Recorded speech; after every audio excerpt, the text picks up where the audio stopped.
शेवटच्या काळातील भविष्यवाणीत रशियाची भूमिका हा आजचा आपला विषय आहे. Russia's role in end times prophecy आणि ह्या संदेश मालिकेचं नाव आहे शेवटल्या काळातील घटना. आता जागतिक युद्धापासून ते शीतयुद्धापर्यंत, युक्रेनमधील सध्या सुरू असलेल्या युद्धापर्यंत रशियाचं नाव आपण अनेक वेळा अलीकडच्या काही वर्षांमध्ये, महिन्यांमध्ये जवळजवळ दररोज आपण बातम्यामध्ये पाहत आहोत, वाचत आहोत. पवित्र शास्त्राच्या भविष्यवाणीनुसार रशिया शेवटच्या काळात इस्रायलावर आक्रमण करण्यासाठी युती करेल. आणि ही युती केव्हा घडेल, त्यामध्ये कोण कोण सहभागी असतील आणि आज आपल्याला त्याचा काय अर्थ आहे, आपल्याशी ते कसं लागू आहे, हे आज आपण पाहणार आहोत की रशियाची भूमिका ह्या शेवटच्या काळात ही किती महत्त्वाची आहे. पहिला point, Russia in the Bible. पवित्र शास्त्रात रशियाचा उल्लेख. आता जवळजवळ 2500 वर्षापूर्वी येहेजकेल संदेष्ट्याने त्याच्या पुस्तकामध्ये भविष्यकाळातील काही घटनांचा उल्लेख केलेला आहे.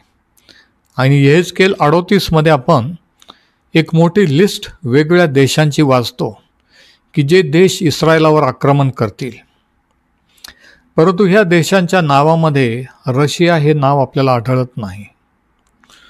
खरं तर रशिया हे नाव शास्त्रात आढळतच नाही. परंतु येहेजकेल 38 आणि वचन 2मध्ये असं लिहिलेलं आहे, मानवपुत्रा, मागोग देशातील गोग, जो रोश, मेशेक व तुबाल यांचा अधिपती, त्याच्याकडे आपले मुख करून त्याच्याविरुद्ध संदेश दे. येहेजकेल 38 आणि वचन 2. आता या ठिकाणी रोश जे देशाचं नाव आहे ते सध्याचा रशिया देश आहे.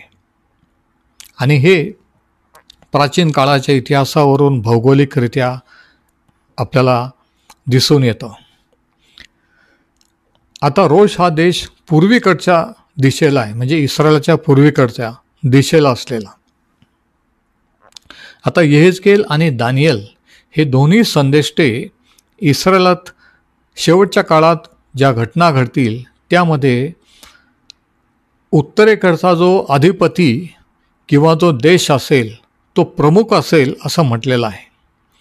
हे आपण वाचू शकतो दानियल 11:5-35 तुम्ही नंतर वाचू शकता, वेळाअभावी आपण ते वाचणार नाही. परंतु दानियल 11 आणि वचनं 5-35 या ठिकाणी ही जी युती करून हे जे देश इस्रायलविरुद्ध येतील यांचा उल्लेख आहे. आणि येहेजकेल संदेष्टाने केलेली जी भविष्यवाणी आहे ती दानियलाच्या भविष्यवाणीशी मिळती जुळती आहे की उत्तरेकडून कोणकोणते देश येतील आणि इस्रायलावर आक्रमण करतील. आपण वाचू येहेजकेलचं पुस्तकाचा 38वा अध्याय आणि 6वं वचन. येहेजकेल 38:6. गोमर व त्याचा सेना समूह, अगदी उत्तरेकडील तोगार्माचे घराणे व त्याचा सर्व सेना समूह, तसेच अनेक जातींचे लोक यांना तुझ्यासह बाहेर काढीन. येहेजकेल 38 आणि वचन 6. आणि मग 15वं वचन बघा, तू आपल्या स्थानाहून येशील, उत्तरेकडल्या दूरदूरच्या देशातून अश्वारूढ झालेला मोठा लोकसमुदाय, मोठा दळभार तू बरोबर घेऊन येशील. येहेजकेल 38 आणि वचन 15. आता ह्या येहेजकेलच्या यादीमध्ये गोग हे नाव आहे आणि हे नाव एका राष्ट्रप्रमुखाचं आहे. हे आपल्याला पहिल्या आणि दुसऱ्या वचनात वाचायला मिळतं. येहेजकेल 38:1 आणि 2. परमेश्वराचे वचन मला प्राप्त झाले की, मानवपुत्रा, मागोग देशातील गोग, जो रोश, मेशेक व तुबाल यांचा अधिपती, त्याच्याकडे आपले मुख करून त्याच्याविरुद्ध संदेश दे. म्हणजे गोग हा मागोग देशाचा एक सेनापती आहे किंवा त्या देशाचा प्रमुख आहे, म्हणजे रशिया देशाचा प्रमुख. आता हे जे नावं शास्त्रामध्ये आपल्याला आढळतात प्राचीन काळातले, इतिहासात आपण पाहतो की बऱ्याचशा देशांचे नावं बदलण्यात आले, बदलले गेलेत. बरेचसे देश जे अस्तित्वात होते ते आज नाही आहेत. आणि बरेचसे देश जे ज्यांचा उल्लेख शास्त्रात नाही ते स्वतंत्र झालेले आहेत. परंतु आपण बायबल प्रॉफेसी किंवा पवित्र शास्त्रातील भविष्यवाणी, देशांच्या भविष्यवाणीचा अभ्यास करताना त्या देशाचं जुनं प्राचीन नाव काय आणि सध्याचं नाव काय हे आपल्याला माहीत झालं पाहिजे. हे जर कळलं तर आपण टॅली करू शकतो की त्या देशांचे आणि त्या ठिकाणांचे आजचे नावं काय आहे, आणि ह्याच्यावरून आपल्याला हे समजू शकतं. आता दुसरा पॉईंट, रशियाच्या भविष्यवाणीनुसार युतीमध्ये कोण कोण सामील होईल. आता शास्त्र असं सांगतं की शेवटच्या काळामध्ये अनेक देश, उत्तरेकडचे अनेक देश इस्रायलाविरुद्ध लढाईला येतील, आक्रमण करतील, आणि त्याच्यामध्ये रूस किंवा आजचं रशिया हे असेल. परंतु रशिया एकटाच नसेल, त्याच्याबरोबर इतर देशही असतील, आणि कोणकोणते देश सामील होतील हे आता आपण पाहू. आता मागोगचा उल्लेख आपण वाचला. आता याचा पहिला उल्लेख आपल्याला उत्पत्ती 10 आणि याच्या दुसऱ्या वचनात आढळतो. उत्पत्ती 10 आणि वचन 2 मध्ये गोग हा मागोग देशाचा आहे. यहेजकेल 38:2 पहा. नोहाच्या नातवंडापैकी एकाचे नाव देखील ते होते.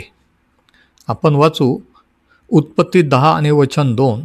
याफेताचे मुलगे म्हणजे मुलं गोमर, मागोग, मादय, यावान, तुबाल, मेशेक व तिरास. उत्पत्ती 10 आणि 2. आणि नंतर पहिला इतिहास 1 आणि वचन 5.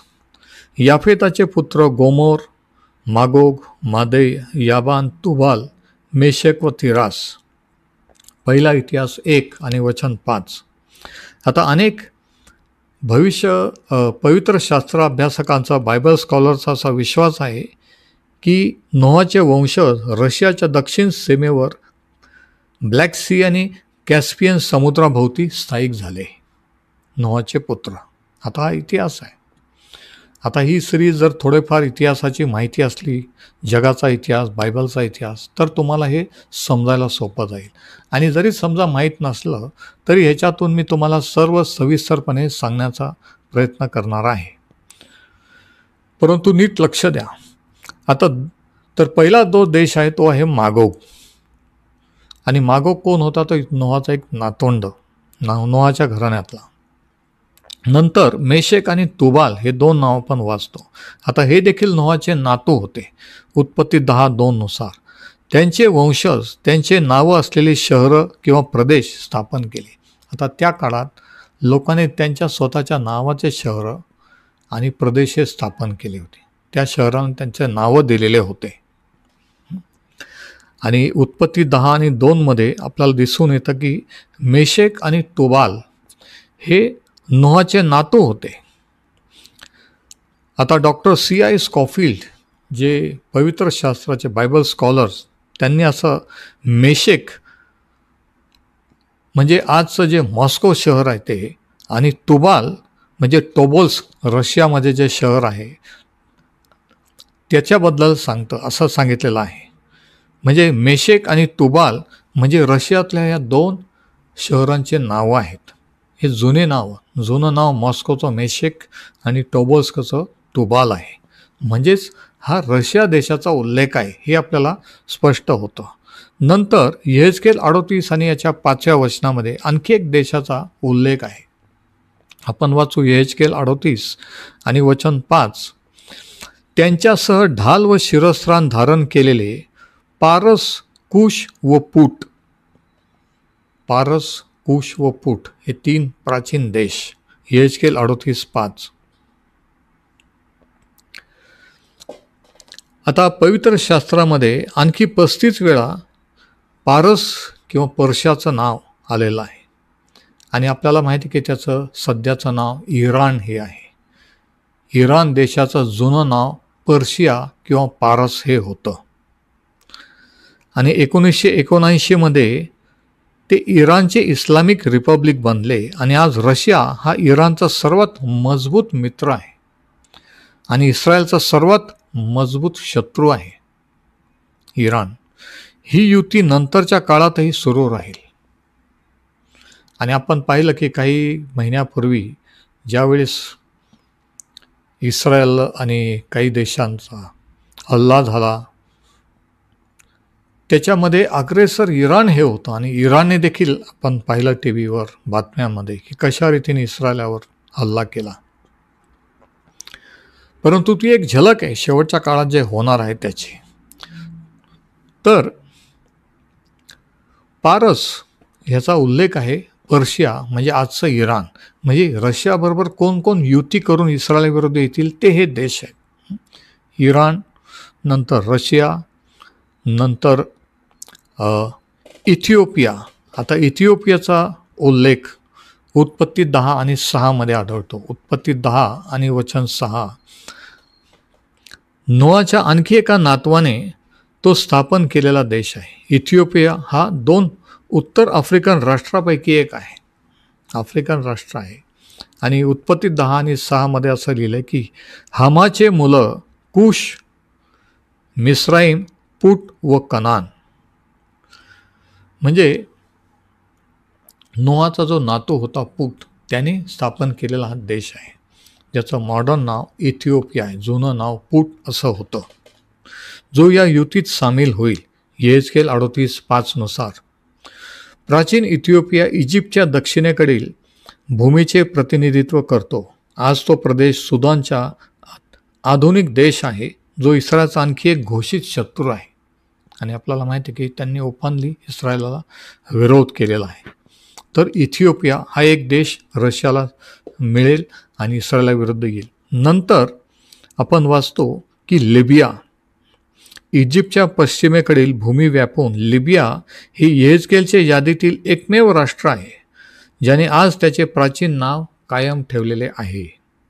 नोआच्या आणखी एका नातवाने त्याची स्थापना केली होती. उत्पत्ती 10 आणि वचन 6.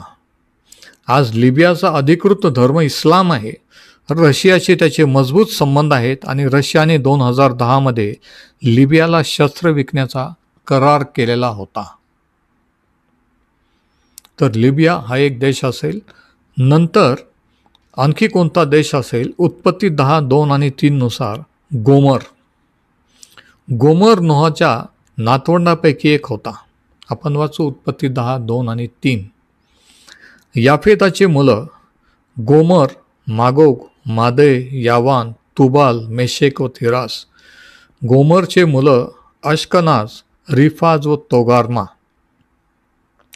आता अनेक पवित्र शास्त्राचे अभ्यासक किंवा विद्वानांचा असा विश्वास आहे की गोमर पूर्व युरोपमध्ये, कदाचित तुर्कीमध्ये आहे, म्हणजे आजचा जो तुर्कस्तान किंवा टर्की हा देश. तर काही जण त्यांच्या नावामध्ये साम्य असल्यामुळे हा प्रदेश आधुनिक जर्मनीमध्ये आहे असं मानतात. जर तसं असेल तर दुसऱ्या महायुद्धात ज्यू लोकांसोबत जर्मनीच्या इतिहासाची कोणालाही जगाला आठवण करून देण्याची गरज नाही की कशा रीतीने हिटलरने जर्मनीमध्ये 6 लाखपेक्षा अधिक ज्यूज गॅस चेंबरमध्ये कोंडून मारून टाकले. हे जग जाहीर सत्य आहे. इतिहास याला पुरावा आहे. जर जर्मनीने इस्रायलविरुद्ध रशियाशी युती केली तर तिच्या इतिहासात यहुदी विरुद्ध भूमिका बजावण्याची ही पहिलीच वेळ नसेल, कारण हिटलरच्या काळात हे झालेलं आहे. म्हणजे जर्मनी देखील रशियाला मिळालेला असेल. नंतर जो देश आहे तो आहे तोगर्मा. आता नोहाच्या वंशावळीनुसार तोगर्मा त्याच्या पंतूपैकी एक होता. नोहाचा पंतू. उत्पत्ती 10 आणि 3.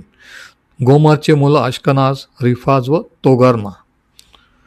येहेजकेल ह्या जमातीला सुदूर उत्तरेकडे ठेवतो. येहेजकेल 38 आणि 6 मध्ये जर आपण वाचलं तर गोमर व त्याचा सेना समूह अगदी उत्तरेकडील तोगार्माचे घराणे, म्हणजे तोगार्मा उत्तरेकडे आहे, इस्रायलाच्या नॉर्थ ऑफ इस्रायल उत्तरेकडे असलेला देश, सर्व सेना समूह तसेच अनेक जातीचे लोक यांना तुझ्यासह बाहेर आणील. येहेजकेल 38 आणि वचन 6. आता काहींचा असा विश्वास आहे की तोगार्मा आधुनिक काळातील तुर्कस्तान किंवा टर्की हा असू शकतो. म्हणजे टर्कीसुद्धा रशियाला मिळेल. बघा, हे सर्व युरोप खंडातले देश आहेत इस्रायलच्या पूर्वेकडचे. त्यांच्या आधुनिक ओळखी काही असल्या तरी त्या राष्ट्राने इस्रायलविरुद्ध येण्यासाठी गोग या नेत्याच्या नेतृत्वाखाली युतीचे भाग म्हणून ओळखले गेले. म्हणजे या सर्व देशांचा प्रमुख कोण असेल तर रशिया. ऐकून घ्या. म्हणून रशियाचा रोल पवित्र शास्त्राच्या भविष्यवाणीमध्ये महत्त्वाचा आहे. हे जनरल नॉलेज आहे, तरी हे आपल्याला माहीत पाहिजे की शास्त्रानुसार आज जगात काय चाललेलं आहे, कोणता देश काय भूमिका घेत आहे, काय चाललेलं आहे हे पण आपल्याला माहीत पाहिजे. आलं लक्षात. वर्ल्ड इव्हेंट्स, जागतिक घटना काय घडत आहे, तर आपण इतरांना सांगू शकतो, तर आपण त्याच्यावर चर्चा करू शकतो. आता रशिया आणि तुर्की किंवा टर्की आजचं उत्तरेकडून नेतृत्व करतील, इराण पूर्वेकडून सामील होतील, सुदान आणि लिबिया दक्षिणेकडून आणि कदाचित पश्चिमेकडून जर्मनी आक्रमण करतील. म्हणजे हे सर्व देश इस्रायलविरुद्ध येतील. इस्रायलचे चित्र गडद करण्यासाठी हे कदाचित आक्रमणातील प्रमुख सहयोगी असतील. आणि यहेजकेल 38 आणि वचन 9 मध्ये असं म्हटलेलं आहे संदेष्टाने की आक्रमणकर्त्याच्या बाजूने अनेक लोक असतील, म्हणजे अनेक देश असतील. यहेजकेल 38 आणि वचन 9. आता नंतर निवांतपणे तुम्ही यहेजकेल 38वा अध्याय जरा शांततेने वाचा, म्हणजे तुम्हाला हे प्राचीन नावं आणि आजकालचे नावं आणि यहेजकेल संदेष्टाने केलेली भविष्यवाणी याचं पिक्चर क्लिअर होईल. यहेजकेल 38:9. तू तुफानासारखा चालून येशील, भूमीला मेघ झाकतो त्यासारखा तू होशील. तू तुझे सर्व सेनासमूह व तुझ्यासह अनेक राष्ट्रांचे लोक असे तुम्ही सर्व याल. यहेजकेल 38 आणि वचन 9.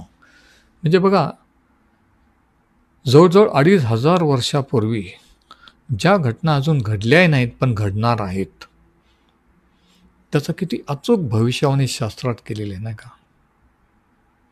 आणि याच्यावरून हे दिसून येतं की शास्त्र हे किती ॲक्युरेट किंवा अचूक पुस्तक आहे. ते विश्वास ठेवण्याजोगं आहे. ते काय एखादी दंतकथा किंवा काहीतरी पोथीपुराण नाही आहे. हे जिवंत देवाचं जिवंत वचन आहे. जर प्राचीन काळातल्या भविष्यवाण्या ज्या सांगितल्या होत्या त्या पूर्ण झाल्या आणि सध्या होत आहेत, तशा ज्या राहिलेल्या ते देखील पूर्ण होतीलच, हे आपण निश्चितपणे सांगू शकतो. आता पुढचा पॉईंट असा की रशियन युती अद्याप इस्रायलवर आक्रमण का करू शकत नाही. Why the Russian alliance cannot invade Israel. आता आज रशिया आणि हे बाकीचे देश हे इस्रायलवर का आक्रमण करत नाही आहेत. आपण पाहतो इराण, इराक, बाकीचे देश, सिरिया वगैरे आक्रमण, परंतु शास्त्रात सांगितलं की हे पण देश युती करून येतील, पण ते अजूनपर्यंत झालेलं नाही आहे.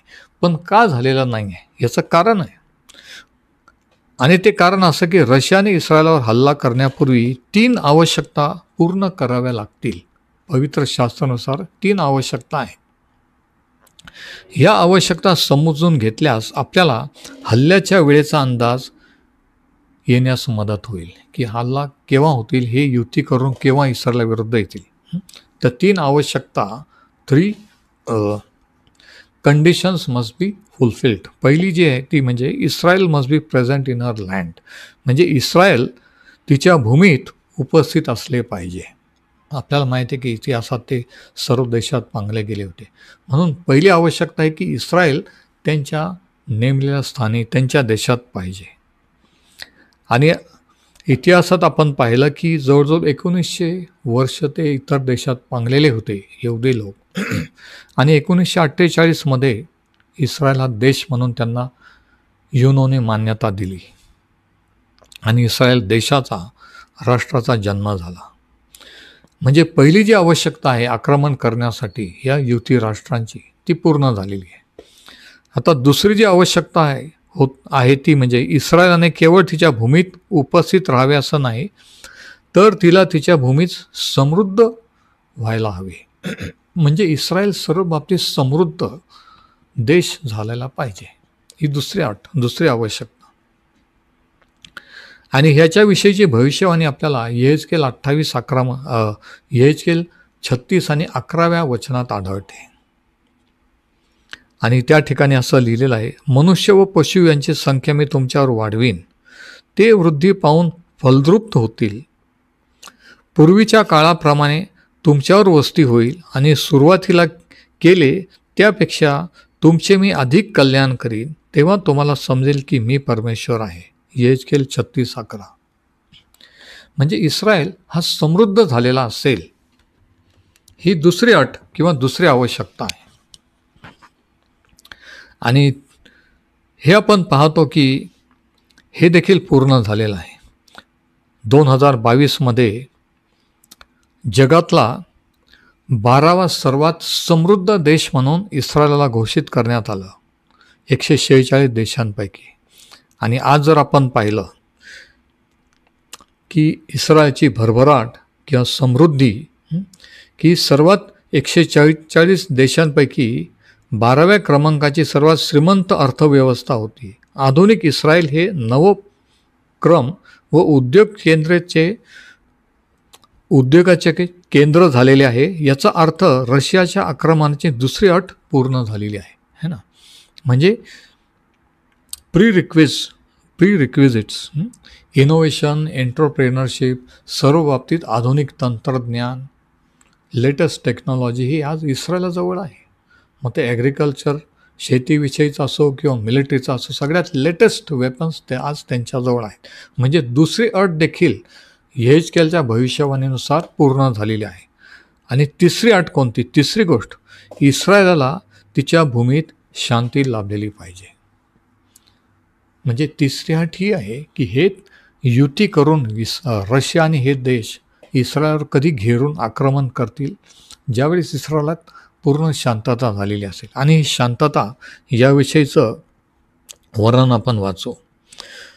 आज जर आपण इस्रायलला भेट दिली तर आपल्याला जिथे तिथे खांद्यावर बंदूक घेतलेले सोल्जर, शिपाई आपल्याला आढळतात. ते नेहमीच सतर्क असतात, कारण त्यांना माहीत नसतं की कधी त्यांच्यावर कुठून हल्ला होईल. परंतु यहेजकेल 38:11 एका वेगळ्या इस्रायलाचे वर्णन आहे. जरा ऐका. गोग तटबंदी नसलेल्या गावांच्या देशावर हल्ला करेल. गोग शांतताप्रिय लोकांकडे जाईल, जे सुरक्षितपणे राहतील. ते सर्व भिंतीशिवाय राहतात, त्यांना अडसर किंवा दरवाजे नाहीत. म्हणजे जेव्हा रशिया इस्रायलवर हल्ला करेल त्यावेळेस इस्रायल राष्ट्र हे निशस्त्र झालेलं असेल. आता ही कल्पना करणं कठीण आहे. परंतु हे असं केव्हा होईल आणि कधी होईल? तर हा बदल महासंकटाच्या काळात, ज्यावेळेस ख्रिस्तविरोधी राज्य करायला सत्तेवर येईल, त्यावेळेस तो इस्रायलाशी शांतीचा करार करेल. आणि त्या शांतीच्या करारामध्ये, जो इस्रायलाबरोबर केलेला शांतीच्या करारामध्ये 7 वर्षाचा तो करार असेल, ती इस्रायलाला समृद्धी तो प्रॉमिस करेल, आश्वासन देईल की इस्रायलची शांती आणि समृद्धी. परंतु लगेचच शास्त्रानुसार 3.5 वर्षानंतर ख्रिस्तविरुद्ध तो त्याचा करार मोडेल. आणि ज्यावेळेस तो शांतीचा करार करेल, पहिले 3.5 वर्ष जे शांतता असेल, त्या काळामध्ये रशिया आणि हे देश इस्रायलावर आक्रमण करतील. आणि हे पवित्र शास्त्रानुसार किंवा त्याच्या भविष्यानुसार आहे. म्हणजे ह्या ज्या घटना, रशिया आणि हे युती राष्ट्र इस्रायलावर कधी हल्ला करतील तर महासंकटाच्या काळात, ख्रिस्तविरोधाने इस्रायलचे करार मोडल्यानंतर, मोडण्याच्या अगोदर जी शांतता असेल त्यावेळेस हे हल्ला करतील, इस्रायल बेसावध असताना. आता महत्त्वाचा पॉईंट असा की एवढ्या देशांच्या, रशियासारख्या आणि इतक्या बलाढ्य देश जेव्हा आक्रमण करतील इस्रायलवर, एक छोटंसं राष्ट्र, इस्रायल कसं त्याच्यातून वाचेल? इस्रायल वाचेल का नाही? आणि वाचेल तर ते कसं वाचेल, कशामुळे वाचेल, याचं वर्णन आपल्याला यहेजकेल 38 आढळतं. आता इस्रायल स्वतःच्या जोरावर, तंत्रज्ञानावर, मिलिटरी पॉवरने ह्या इतक्या देशांना टक्कर देऊ शकणार नाही. त्यांची केवळ एकमेव आशा त्यांचा देव, इस्रायलचा देव परमेश्वर किंवा त्यांचा मसीहा ही असेल. यहेजकेल 38:18-9 प्रभू परमेश्वर म्हणतो, गोग इस्रायल देशावर राज्य चाल करील. त्या दिवशी असे होईल की माझ्या नाकपुड्या क्रोधाने फुरफुरतील, कारण मी ईर्षेने क्रोधाग्नीने तप्त होऊन बोललो आहे की खरोखर त्या दिवशी इस्रायल देशात मोठा भूकंप होईल. यहेजकेल 38:18-19. आणि मग नंतर आपण त्या अध्यायात वाचतो की कशा रीतीने नैसर्गिक आपत्ती आणि इतर घटना घडतील. परंतु ह्या सर्व राष्ट्रांची आपण जर वाचलं की ह्या अध्यायात नंतर उत्तरेकडील युतीमध्ये मोठ्या प्रमाणात झालेल्या जीवितहानी आणि नैसर्गिक आपत्तीच्या मालिकेचे वर्णन आहे. यहेजकेल 38मध्ये देव मित्र राष्ट्रांचा वाईट प्रवृत्तींचा वापर करील. त्यांचा लोभ, त्यांचा द्वेष, त्यांचा रक्तपिपासूपणा त्यांना इस्रायलवर हल्ला करण्यास प्रवृत्त करेल, जेणेकरून तो यहुदी लोकांच्या विरोधाच्या त्यांच्या दीर्घ इतिहासासाठी त्यांच्यावर त्यांचा न्यायदंड बजावू शकेल. म्हणजे ह्या राष्ट्रांच्या द्वारे देव इस्रायलाला शिक्षा देईल किंवा न्याय करेल. जसं जुन्या काळात आपण वाचतो की इतर देश येऊन इस्रायलवर हल्ला करत होते, तसं परमेश्वर हे घडू देईल त्यांना शासन करण्यासाठी. देवाचा न्याय प्राचीन मिसर देशाच्या पीडापेक्षा अधिक नेत्रदीपक आणि विनाशकारी आपत्तींचा असेल. आता मानवी दृष्टिकोनातून जर आपण पाहिलं तर इस्रायल ह्या हल्ल्यावर मात करेल असा कोणताही मार्ग नाही, करूच शकत नाही. राष्ट्राची एकमेव आशा देवाचा हस्तक्षेप असेल आणि त्यावेळेस देव परमेश्वर हस्तक्षेप करील आणि रशिया ह्या शक्यतेकडे दुर्लक्ष करील. कारण रशिया कल्पनाही करणार नाही की इस्रायलचा देव हस्तक्षेप करून त्यांना त्यांच्या हातातून सोडवेल. आता शेवटचा पॉईंट, रशियाच्या भविष्यवाणीचा आज आपल्यासाठी काय अर्थ आहे. आता हे सर्व झालं, सांगितलेलं, पूर्ण होत असलेलं आणि काय होणार आहे ते. पण आता ह्याच्यातून आपल्याला काय धडा घेण्यासारखं आहे ते हे की पवित्र शास्त्रामध्ये जगात काय घडणार आहे हे अगोदरच परमेश्वराने कळवलेलं आहे. आणि म्हणून आपण बेसावध राहण्याचे किंवा आपल्याला माहीत नाही असं म्हणण्यात काही अर्थ नाही. उलट आपण जर अभ्यास केला जागतिक घटनांचा, पवित्र शास्त्राचा, तर आपल्याला दिसून येईल की आपल्या डोळ्या देखत आपल्या हयातीत हे पूर्ण होत आहे. दुसरी गोष्ट ही, दुसरा धडा हा की देव जर आपल्या बाजूने असला तर किती शत्रू एकवटले आणि नष्ट करण्याचा प्रयत्न केला, पण जर देवाने आपल्यासाठी हस्तक्षेप केला तर देवाचे लोक नष्ट होऊ शकणार नाहीत. किती विशेष आहे नाही का. चहू बाजूने जरी शत्रूने वेढा घातला आणि ते घालतील हे देश, परंतु देव हस्तक्षेप करून त्याच्या लोकांना वाचेल. आणि आजही आपल्यासाठी हा धडा आहे की चहू बाजूने जरी आपण घेरल्यासारखं आज तुम्हाला वाटत असेल की सर्व शत्रूच्या तावडीत मी पडलेलो आहे, पण देव जर आपल्या बाजूने आहे तर तो आपल्याला शत्रूच्या हाती देणार नाही. तो निश्चितच आपल्याला त्याच्यातून मुक्त करेल. आमेन. आणि म्हणून आपल्या आजच्या काळात आपण पाहतो की लोकांना, देवाच्या लोकांना असं वाटतं की देव आपल्या बाजूने नाही आहे, आपला पराभव होत आहे, शत्रू जिंकत आहे, आपण हारत आहोत. परंतु तसं नाही आहे. देवाने लिमिट ठरवलेली आहे आणि एक वेळ येईल की ज्यावेळेस देव हस्तक्षेप करील, जसं इस्रायलच्या बाबतीत करील तसं तुमच्या आणि माझ्याही जीवनात जेव्हा अशी परिस्थिती निर्माण होईल तो हस्तक्षेप करून आपल्याला त्याच्यातून मुक्त करेल. आणि म्हणून अशा प्रकारच्या भविष्यवाण्या रशियाविषयीच्या, इतर देशाविषयी आपल्याला हे दाखवतात की आपल्याला एक अद्भुत महान असा देव परमेश्वर आहे, जो आपला देव, जो आपल्या बाजूने आहे.